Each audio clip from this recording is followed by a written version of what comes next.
Hello, everybody. My name is Marcus Williams. You may recognize me from the conference last year. My partner and I, Brock, we had a booth at the LDSPMA convention last year, and we talked to a lot of you, and we had some great conversations. And this has been a really awesome journey for us. And it all began with just a conversation between Brock and I. And now we've been friends for probably 15 years. I was his home teacher, their family. We got to know them through that, and we became great family friends. We moved, they moved. We've been apart, but we keep in touch.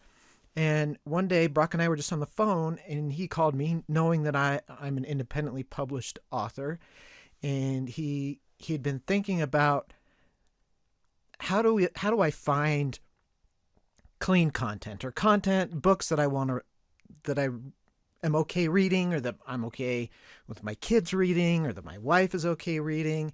And couldn't we put them all in one place? And we started talking, and we had a few different conversations around this, and ultimately we decided that we started talking about what we could do about it, and we decided to actually dive in, make it a formal business, and try to do something about it. Because there are publishers out there, there are bookstores out there that sell content that you can trust. But as an artist or as a creator, and specifically as an author, because that's where my experience is, so that's where we focused. There's no guarantee that you're going to get your books in that bookstore, and even if you do, right, they have certain rules and publication guidelines and all that. So, how do you get your work out to people that actually want the type of content you're creating, that appreciate something that is quote unquote clean? And we said, what do we need to do to make that happen? Like, is there a solution for us? And we started talking about the big publishing houses and indie authors and traditionally published authors, and like, if we did something, who would join us? And we came up with this idea that would create this app. And it's still in progress, but it led us down this path that we didn't expect. And it's now been like 2 years. So we thought, well, what if we could put basically a bookstore or a library together that only had curated content that is appropriate, that is clean. And we did a lot of design work on that. We did a lot of research on that, and we came up with a lot of questions like, how do we gatekeep who gets to join that library? How do we convince people to join that library? Who do we go out to? How do we decide if something is clean or not? Like, is this even something people are looking for? Is this something that people would want? There were so many questions. And so we came up with the idea that we would start a podcast. And we called it the Clean Library Podcast on purpose. And if any of you have ever started a business and had to come think up a business name, you probably had the same experience that we did. It takes forever just to come up with the name. And we thought of all these really clever names and cutesy acronyms and all that. And we finally decided, no, we want the name to describe what we're doing. And we want the name to provoke conversation and thought. So we came up with the Clean Library Podcast. Like, who is going to not know what that's all about? And okay, so we've created a podcast. Now what, right? We had to come up with all the mechanics of that and how to run that. But the big thing was guests. How do we get people who want to come and talk about their books on our podcast? And how do we get listeners to listen to the podcast? And it was funny because Brock he was worried about that. And I said, Brock, listen, especially indie authors are so desperate to get their work out there, to try to find readers for their work, that if we just let them know this exists, they will flock to us. Said, no, there's no way that's going to happen. I said, no, I promise you. I'm on a lot of groups, and I participate in a lot of groups with creators and artists and authors. And one of the hardest things for people like us creators to do is to market our work. That's our biggest headache, because we're creatives. We're not business minded. And so I said, if we provide the solution, this podcast, we will get people who want to be on it. Okay, well, let's try it. Let's test it. And what do we talk about when we get on there? And should it just be members of the Church of Jesus Christ of Latter-day Saints, or should we invite anybody? And how do we have to read every author's, if an author applies to be on the podcast, do we have to read all their work to verify personally that their work is clean? No way we can do that. That would take too much time. So what do? We decided that we would have the authors self-verify that their work is clean. And what happened was, and this was interesting, is a lot of them would email us or contact us and say, what do you mean by clean? I don't know if my book is clean or not. What do you mean? And we would say, well, do you consider it to be clean? And if so, let's talk about it. That's what the podcast is all about, is trying to discover what that means and talk about your definition of what is included, what isn't included, and why not. And that became kind of the basis for all of these really, really good conversations with authors. And we had some that we worried would be, this is, because we wanted a very wide audience, right? For the podcast, we wanted anybody who's interested. We didn't want it to be specific to our church, but we wanted members of our church to look at it as a place to find new books and new authors. And we found a couple things. The majority of the authors, whether they were members of the church or not, were of some faith tradition, usually Christian, but they were religious people. And the majority of them said that it was their personal beliefs, their religious beliefs, that motivated them to keep their books clean, to edit their books and for content. And it didn't matter which denomination they went to. It was the same answer, and that was a theme throughout all of our guests. But we also found that even among members of the church, they all defined clean differently. Some looked at it as a broad range of different subjects. Some was only language and sex, and some included violence in that. Some people said, well, if it's a real life situation, like the whole point of art is to deal with hard things, and you can't really talk about hard things without it being more mature. So as long as you talk about it in a way that's not gratuitous or doesn't use cursing or bad language, then it's okay, and that's still clean. And we'd find a lot of people would, when we'd ask them about their work, they would try to compare it to movie ratings, but then we'd say, well, is it a PG rating now, today, or is it a PG rating for 20 years ago, or is it a PG rating from 30 years ago? Because that has changed significantly over time. And it didn't really work. The movie rating system is designed for movies, for visual, that visual medium, not for books. And as we were talking to all of these guests, we realized that the whole library app thing is dead in the water until we can come up with a solution to how to verify that books are clean. So we started looking, is anyone out there doing that? And we found there were websites of people who provided ratings for books, and they had a team of people. They had a criteria for their ratings, and they personally read every book, and they wrote a report on the book, and then they uploaded it. And so they were so constrained by how many books they could read in time, and most of those websites didn't last very long because of that problem. There was just too many problems.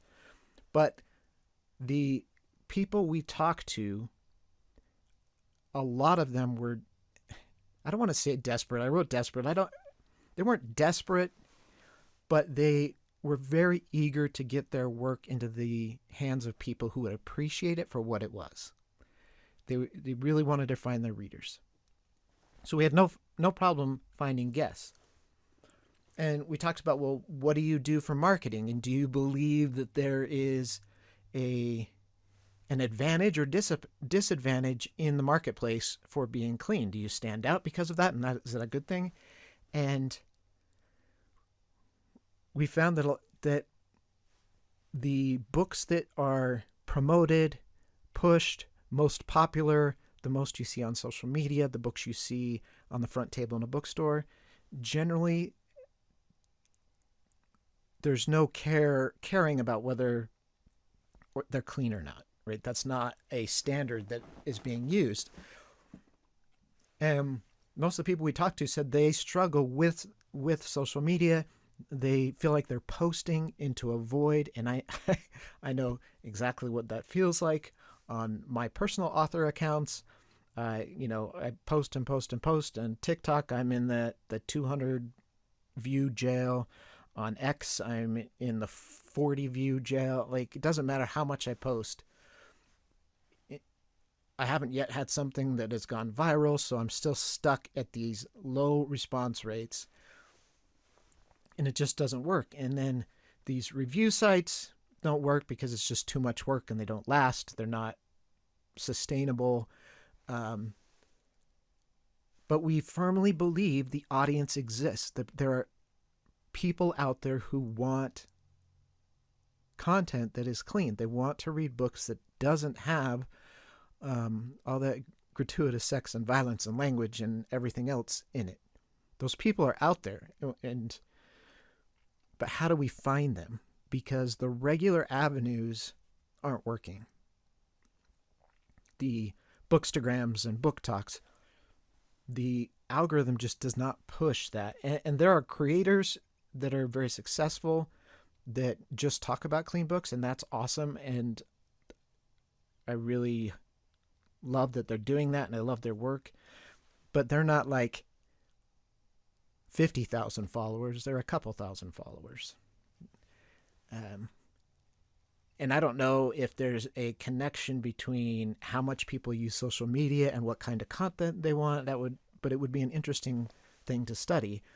Is it possible that the people who want cleaner content are not spending a lot of time on social media?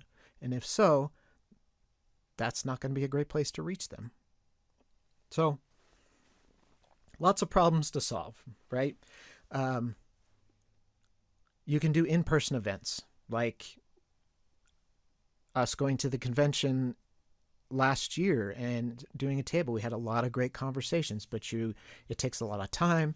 You're limited in the number of people that actually stop at your table and that you get a chance to talk to. And frankly, that's not my favorite thing in the world. It's exhausting to me. So it's not something that I just want to really devote my time on, but I go to local markets, I go to fairs, I go to farmers markets, set up a booth, and it's just not building. I'm not reaching the people that want my stuff around the world, right? I'm going to a random park and hoping that there's a few people in that park who are looking for what I'm creating. Some nights there are, some nights there are not. You want to find your tribe. It's how a lot of our guests referred to it. Your audience. Once you find your audience, they know that they can trust you and they can trust your works, they're customers for life.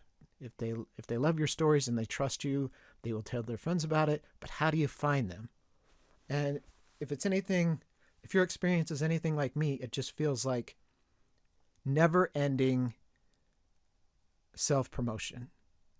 And that's just not fun. Not fun at all for me. And if you're here, probably not for you either. And there are other avenues, and there are probably some other great classes that'll help you find different avenues, where like being a guest, going out and finding podcasts like ours that you can talk on. But right, you can be a guest on my podcast, but how many people are listening to that podcast, right? You can do some social media takeover for someone else. You can write blog posts or articles. You can send out press pack. You can do all of these normal things.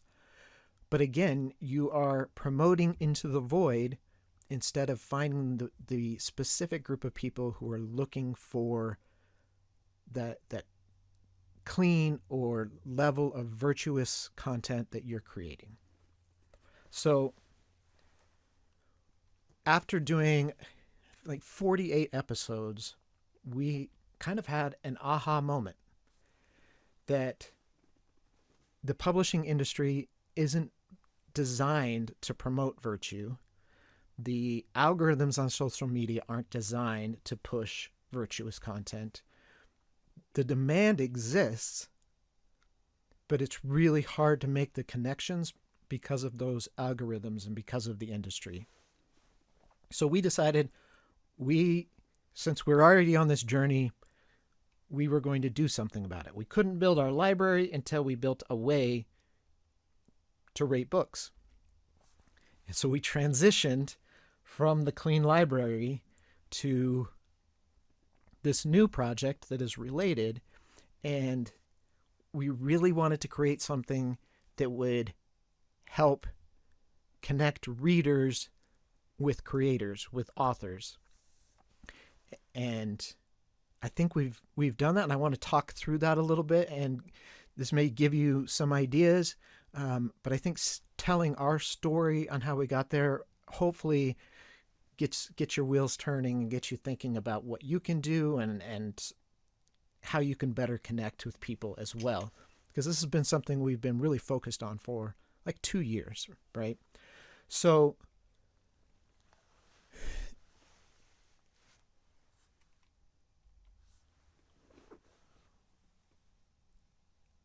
this, as we were talking to people and as we're thinking about it, we had, like I said, we had guests from all walks of life and all different denominations. But we found that for something to be clean or virtuous, it doesn't have to necessarily be religious or churchy, as I put there. And I don't know that people think that it does. But I think there is a connection when we talk about things that are virtuous, lovely, and of good report. That's kind of where our mind goes, and it's not necessarily true. As we were talking to these authors, I've been reading a lot of indie authors and more obscure books to try to find it, and I found some really, really good stories with great life lessons, with great just uplifting, good stories. And maybe they were religious, maybe they weren't, but they didn't have to be. And because there's this sliding scale, even in the church, probably even in your families, of what they're willing to see, what they want to see, you probably have people in your family or your friend groups who will only watch PG movies and others who will watch PG-13. You may have some that will watch R movies, because everyone has different standards, different things that impact them and affect them and stick in their head and stick in their brain. Just everyone is different. So how do we match a creator's work, an author's work, with the person who wants that work? Because I firmly believe there are people out there who want to read what you are writing, who want to see what you are creating. And that's why we did this. That's why we're working through it. So the problems that we saw in ratings, as it stands right now, if you want to know what kind of content is in a book, you have to go to Amazon or to Barnes & Noble or to Goodreads or another website and scour through hundreds of reviews with popular books, thousands of reviews, and hopefully find someone who seems to, maybe it kind of looks like, has the same beliefs that you do, And instead of just talking about what they liked about the book, they actually talk about the content of the book, and they mention things that are important to you, but you don't really know if they believe the same as you do. You're just hoping they do based on how they wrote it. And it could take hours and hours and hours. And so maybe you trust the people, your neighbors or your friends or your ward members. But I don't know about you. I've been burned doing that before. When I was a teenager, one of my young men's leaders knew I was a big reader, knew I loved kind of political thrillers. I loved Tom Clancy and stuff back in the day. And so he gave a book to me. He said, you'll really like this book. And so I trusted him. I thought, okay, he's a young men's leader. It must be okay to read. I'd never read this author before. And in the first chapter, there were graphic sexual scenes. And once you read it, it's in your brain. It's stuck.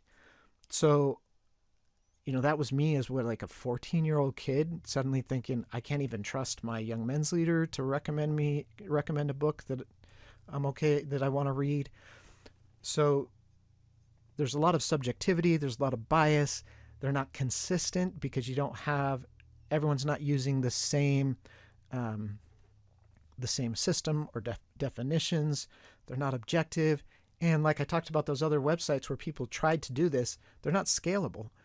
There are hundreds of millions of books, and you can only read so many and still work your full-time job and take care of your family and your church callings and all the other things you have to do in your life.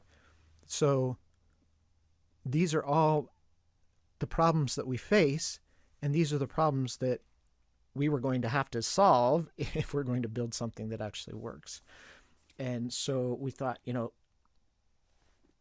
is AI the answer? And I could do an entire presentation just on what we've learned about AI. But we've heard multiple times from the brethren talks about AI, being careful with AI. But we also know that AI can be used for good. And so we decided that we wanted to see what we could do with AI for this purpose that we consider good and valuable and virtuous. Because that would remove the big problem of humans having to read every single book and somehow not be biased or subjective in their rating of it.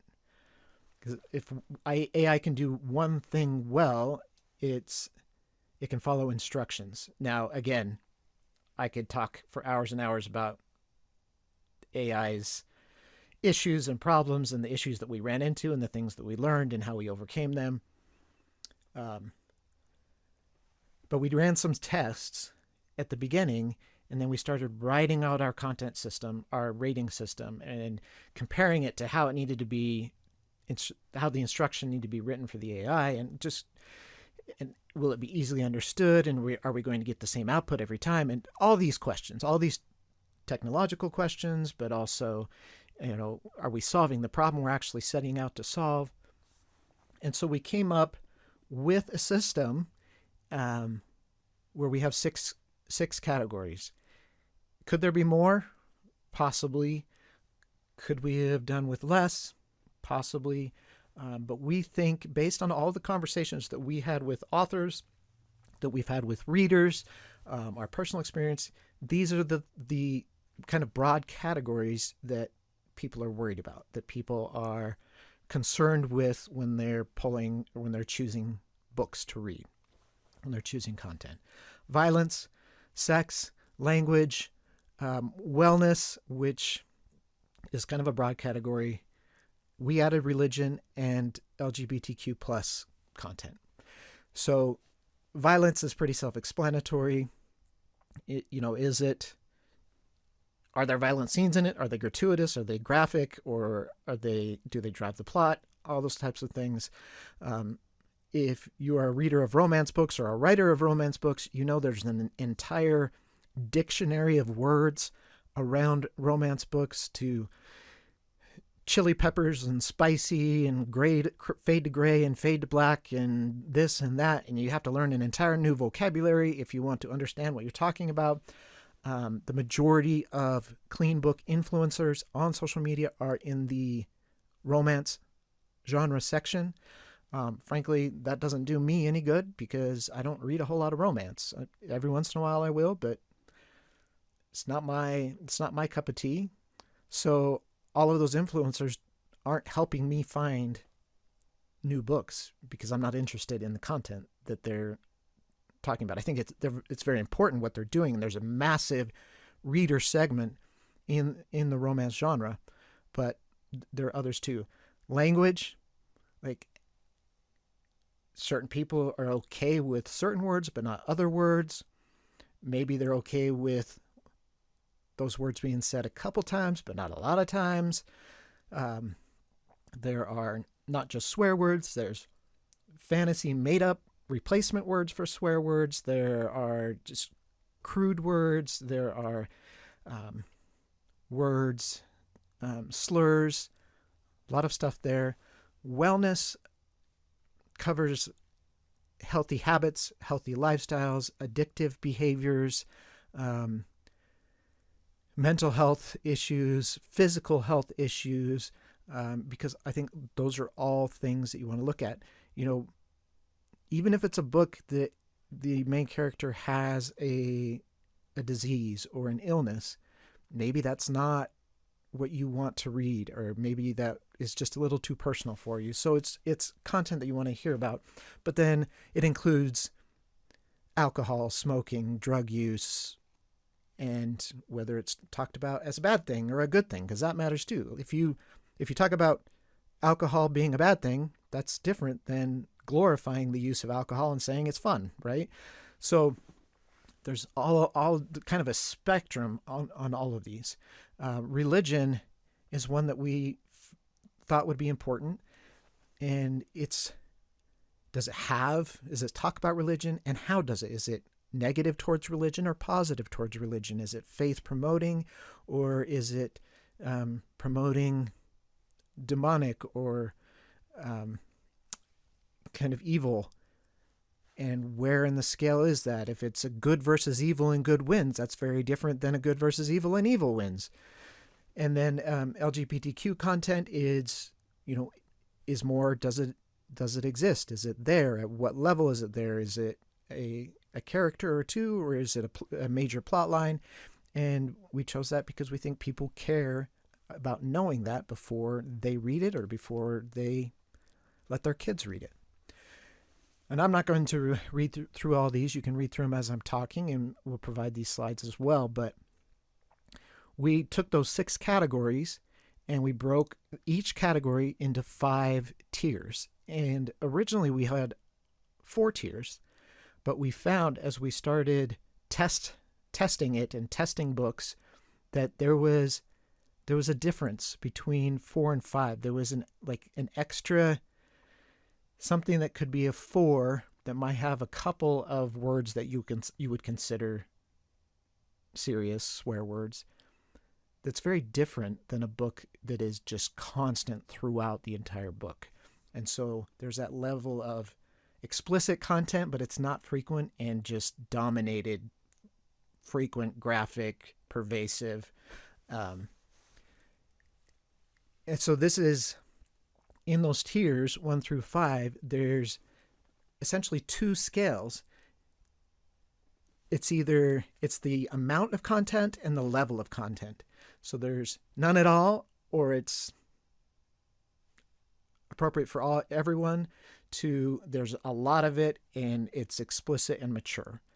And one thing that we wanted to avoid was putting age ranges on it, because one 17-year-old is very different than another 17-year-old, and one 12-year-old is very different than another 12-year-old. And it's not for me to say what you allow your 12-year-old to read or your 10-year-old to read. It's not for me to decide how mature they are or what they should or shouldn't be reading. That's not up to me. That's up to you personally and as a parent. And so we don't put any age ranges on these. We just define what they are, and then you make the decision of where you want to sit. So it's been really interesting as we have built this system and all the definitions and the AI algorithm behind it on how things are being kicked out. And we decided that it's important to err on the side of being overcautious rather than undercautious. I would rather be pleasantly surprised that it wasn't as bad as I thought than shocked that it was more than I thought, right? So that's where we landed there. So we built this system, we built this rating system, and now we want people to be able to access it. So we have programmed it and built this website for people to be able to go in and request the books that they are looking at or they want to read. Maybe it's your kid's book list from school, and they have to choose 3 of the 20 books, and so you want to see what are these books rated, what's in them, and I don't have time to read them myself, so what's there? What can you tell me about this book so I don't have to read them because I don't have time to. I've got 4 kids and they each have 20 books on their list, So, and this is where it gets down to kind of the point of this entire journey. Thinking from an author's perspective is how do we help you find your people, your tribe, the people who want the level of content that you are creating, the level of books, writing in your books. And so we allow authors to submit their books, and we're currently testing, and our podcast guests were very helpful in this, because who knows our book better than the author of running the rating and having them look at it and kind of, sanity check what we've built so far. But I want to talk about how this can help you find your readers, because that was one of the problems that we saw, right? That was one of the issues that we found as we were talking to all these authors, is it's really hard to find your audience. So if you go to a normal bookstore website, they have librarians who recommend books to you, tell you what you should read, or they have an algorithm that says, based on what you've looked at in the past, this is what we think you should read. And so, or the search function itself is based on the number of ratings that book has, and how many 4 ratings and 5 ratings, and how popular is it. And that's what pushes it to the top of the algorithm, to that top of the search page. And so if you're an unknown author who doesn't have a pre-built audience willing to go in and put a ton of ratings, it's really hard to overcome that initial push. Those websites are not designed to help unknowns find their audience. They're just not. And so the way we built our search function was very purposeful to avoid any kind of recommendation or bias or personal opinions on books. So within you have your overall category, right? So we take every category and we rate them 1 to 5 in the tiers. And then we take the top 2 highest rated categories, and the average of that is your overall rating. Otherwise, say you had a 4 in violence and a 5 in language, but everything else was a 1 or a 2. Those 1s or 2s would bring down the average. But if you take an average of just those top 2, your overall rating is a 4.5. People know that it has some serious content in it, and they can go and look at why. Why is it rated that highly? So in our search functions, you can pick which overall rating you're okay with, a range. So I'm okay with 1 to 3.5. And then you can go violence. I only want books that are a 1 to 3 or just a 3. And language, I only want a 2. And sex, 2. Religion, I'm okay with 4. So you can go in and pick every single category, either the exact rating you want or the range. So we're already talking, just with picking the exact tiers, that's over 15,000 possibilities. When you start adding in ranges, it's even more than that. And then on top of that, we found that in Amazon, if you're an author and you put your book into Amazon, you have to pick 3 categories. So there's a lot of research that goes into that, because you want a category that fits your book so people will find it but doesn't have too much competition. We don't use genres. We use tags. So you can also search by tags, up to 5 tags. So when you're talking out of 300 possible tags, you're searching for up to 5. You're searching each category, the tier or tier range that you want, the overall category that you want. We're now talking trillions, hundreds of trillions. I did the math once, and it was too big a number for me to pronounce. But that's how many permutations there are. So why does that matter? Because if someone puts in that exact of a search with 5 tags and all those categories, and your book matches that, your book pops up.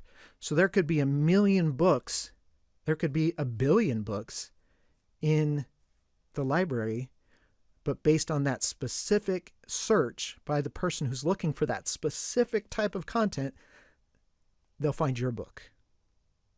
There's no rolling the dice on it. If your book matches their search, they'll find your book. So the hope is we're helping creators find their readers, and readers find the authors that they can trust. So that's kind of our journey from going to, we don't know how to do this, we don't know what it means, we just want clean books in our life, to now we've created this system where people can find the exact content they want. Does it mean that people could also go in and find bad content? Yeah, they could go in and say they want 4s and 5s of everything, and they would find it. And that's just what happens when you're trying to be so specific. You have to have both sides of it in the search. But going back, when we go back to the original app idea that we talked about so long ago, now we can say our Clean Library app only has books that are a 1 to a 3. And it's very easy for us to choose those now. So if you want more information, you're welcome to go and look at the website. And it's not intended to be a promotion of the website, but hopefully it helped walk you through the journey that we've been on, the discoveries that we've made in recording the podcasts and doing research and being a published author and going to this conference last year and talking to people. All of this has led up to this moment. So check it out and see if what you see there helps. If you have questions about the tiers or the categories or how it works, please reach out to us. We love talking about it. It's one of our favorite things to talk about. So please reach out. But you can create a free account. You get a free book request when you create an account. And then what you do with it after that is up to you. We really hope that it is valuable to readers and to authors, and that as LDS authors, you'll find those people within the faith and outside of the faith who have the same values as you, no matter where they are in the country or in the world. And we hope that this project leads to just a a boom of clean and virtuous content being readily accessible and easily findable to people. And just one last thing, the library right now is fairly small, and which is why we put in the request function, because we want your help telling us which books we should rate next. So go in, if you create an account, use your free credit, your request to request a book for us to add to the library. There's no point in us adding books that nobody cares about. Let's add the books you care about as we slowly try to add every book ever written and help you find your tribe, find your audience. So thank you. Hopefully this is thought-provoking and helped you kind of understand where we're coming from and the journey that we've gone through, and I hope that you felt, yeah, I've run into that same problem. I had those same questions. I've seen those same pitfalls. And this kind of validates the experiences that you've had as well. Again, my name is Marcus Williams. My partner who couldn't be here today is Brock Morris, and we love to talk to you. So reach out if you have any questions. Thank you.